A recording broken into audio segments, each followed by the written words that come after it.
I have one brother, but I'm interested too. In this case, the sisters are 10 years apart, and my husband is 10 years apart from his brother. And it's so interesting to me because they just had totally separate lives. Like they have nothing in common from their childhoods almost. Like it's such that age gap is so interesting. And so, they're never going to be close at like, 7 and 17 or 17 and 27. And in the book, yeah, the sisters are finally like, let's say 30 and 40. And only then are they like, okay, I can kind of relate to you. We're finally sort of at a place where we could be friends actually and develop a real relationship. Denise is older. She's the older sister. She's in her early 40s. She is a lifelong professional captain for yachts and charter boats. So it's an extremely intense, uptight field, and it's very much you work it is not unlike the US Navy. You work your way up. It's almost militaristic. You have to stay inside the lanes and the lines. And she has done that. It's an old school sexist industry, so she's probably like she's the only female captain on staff where she is. And she is, so to speak, the help. She does not like put her personality on display at work. She takes it seriously in the sense of like, I have these people's lives in my hands every time I take the boat out, which is not wrong. And so she probably takes it too seriously. It sounds like a fun job, and she would never think of it that way because she's like, what are you talking about? It's deadly serious what I do. And so it has sort of limited her success. Like she is successful, and she's risen the ranks there, but no one likes her. Everyone hates working with her.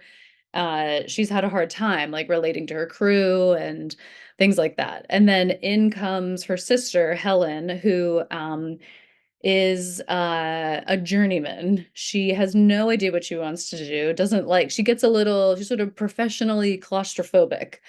She's somewhere for about 6 months and just gets the itch and has got to go, got to try the next thing. So, she's done a million different things. She's so vaguely, air quotes, works in hospitality, which means she's been a bellhop and a masseuse and, a driver, and she's been all over the place, basically just so that she can travel, for the free place to stay when she can stay in the staff quarters at the hotel. So she's lived all over the world. Denise has never left. She's really stayed there her whole life. Um, she is unguarded in that sense. She is quick to make everyone she meets becomes her friend. She's the person who chats you up standing in line, and gets your life story. And she, for the millionth time, loses a job or leaves a job, and comes home, which is where Denise is. And so they are back together, and Denise agrees to hire her to work for her on the boat. I live in Annapolis, Maryland. I grew up here. It is very nautical. The United States Naval Academy is here. It's a sailing town. So certainly a lot of like boat knowledge for sure, in and around marinas. Um, but the charter of it all, my brother lives in Florida, in every sense. And he has like a full-time job, but he's really into fishing. And so sometimes on the weekends, these guys who own the big yachts in the marina were near his like condo complex. They see him fish and he'll come back, like shirtless, carrying a giant fish, sunburned, boat full of beer, and they'll say, "Hey, I want to go out and catch fish." So my brother will go with them, do all the work, to like catch the fish, do the line, bring it in, get blood and guts all over himself, and then hand over the fish to the guy so the guy can take a picture, and then he hands it back to my brother, who like deals with it, and they pay him like $1,000 a day. So I was like, wow, that is wild. And I think I'm into, as I was just talking about with excavations, workplace hierarchies. I'm obsessed with that kind of like the org chart of life, so to speak. And so the yacht world, for obvious reasons, has this connotation of being for rich people, but I'm interested in the upstairs, downstairs of it all. That not only on is there the help and the catering and the staff and the people that are the crew on the boat, but quote unquote, lower than that, there are the mechanics, the people that built the boat, that work on the boat, that actually know how it works. Which is there's this undercurrent to me of like danger of like someone does have your life in their hands when you're on a boat, and do you really know what that means, and are you really safe? So all that's interesting to me. There's the two main sisters who are in charge, and then the other two main characters who come in and out are Jeff. He is like the manager at the marina manager, the concierge, who is like he's sitting in between the crew, like the bozos in the polo shirts who are running around helping you, and the owners. The owners won't deign to talk to anyone who's working there, but they deal with this concierge who's like this go-between. And he thinks his job is very important. And he sort of oversteps his lane in getting involved in some of the owners, as is, a hazard of that job. And so, and the other person who I love a lot is Poppy, and she is marrying into one of the families that owns the boat.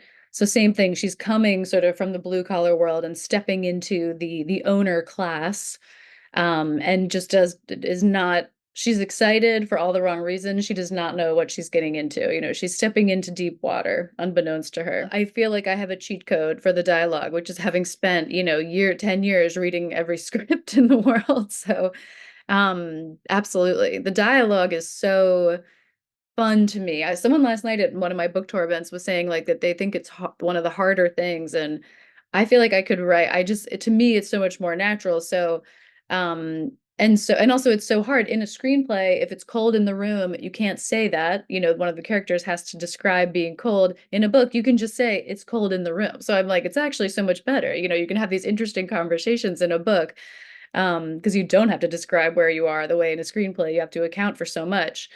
And so I I feel like that's why I mentioned my first boss at CBS as being a mentor to me. Of I learned a lot about all you have is dialogue. And so every line has to count.